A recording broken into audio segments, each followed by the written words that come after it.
Thank you, Tim. The Kiwis here to talk about sales again. So great to be back to the 108th conference now, and what a great setting it is, as always. Of course, there are some new members, so those of you who are familiar, you'll know a little bit about who we are. Those of you who are newer, we are a sales effectiveness, enablement and transformation consultancy partnering courses, as Tim's just mentioned, for the past decade or so now. Certainly I've been to the past 3 or so years, and certainly here as part of that ring of defence to support, drive more revenue for anything that's current in the market and any key challenges or opportunities that we may be facing.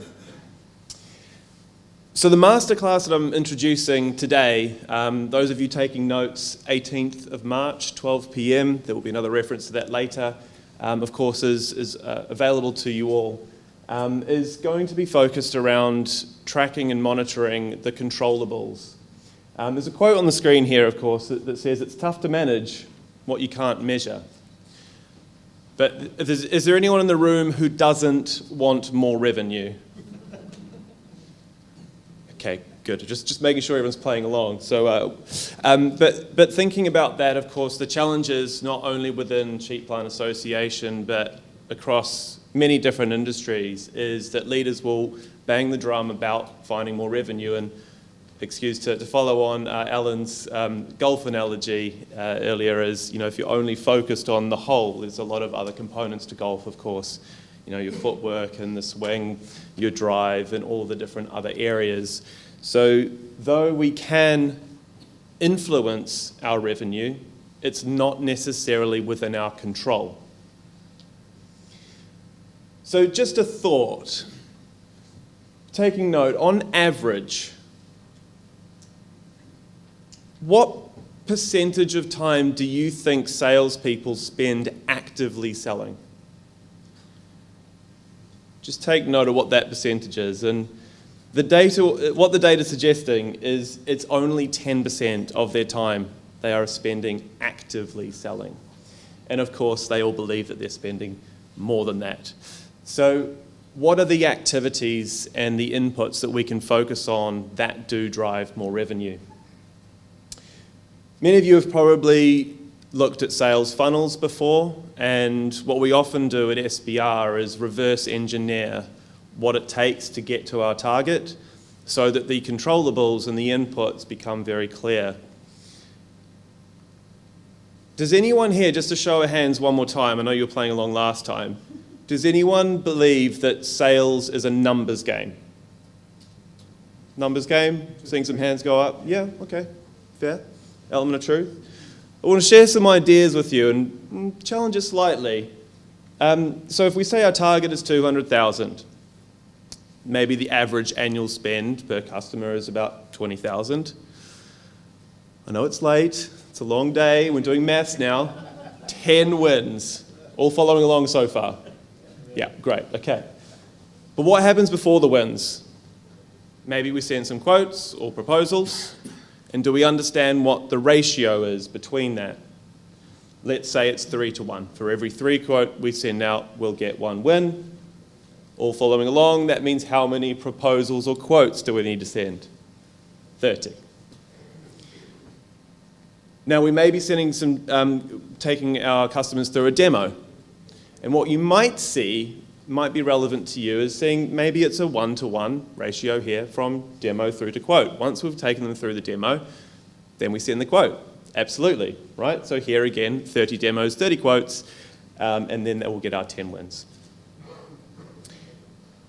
Meaningful conversations may be something that happens prior to that.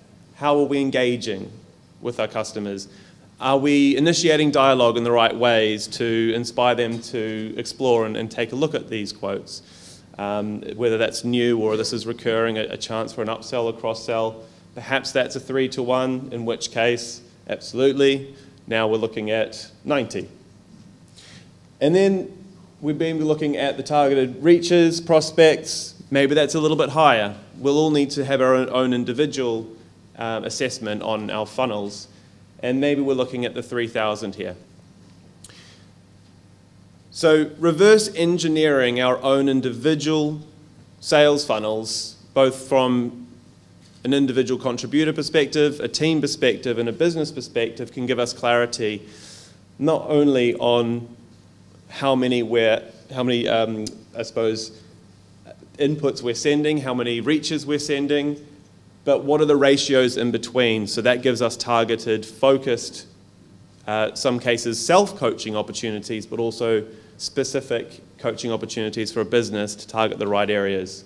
Whether, again, linking back to the golf, maybe that is I'm looking up too early and my ball's going, or slicing it right. So take care of the inputs and the outputs take care of themselves is one of the observations.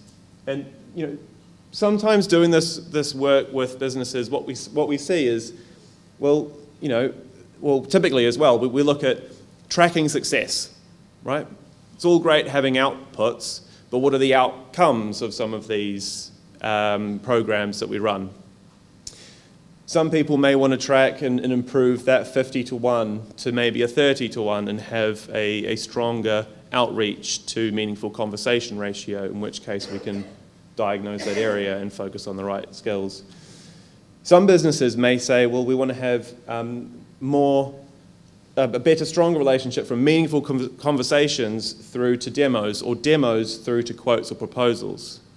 And this may highlight a risk here in actual fact, because sometimes if we're seeing that the conversion rate from demo through to, or meaningful conversation through to demo, that may actually indicate that we're not qualifying strong enough.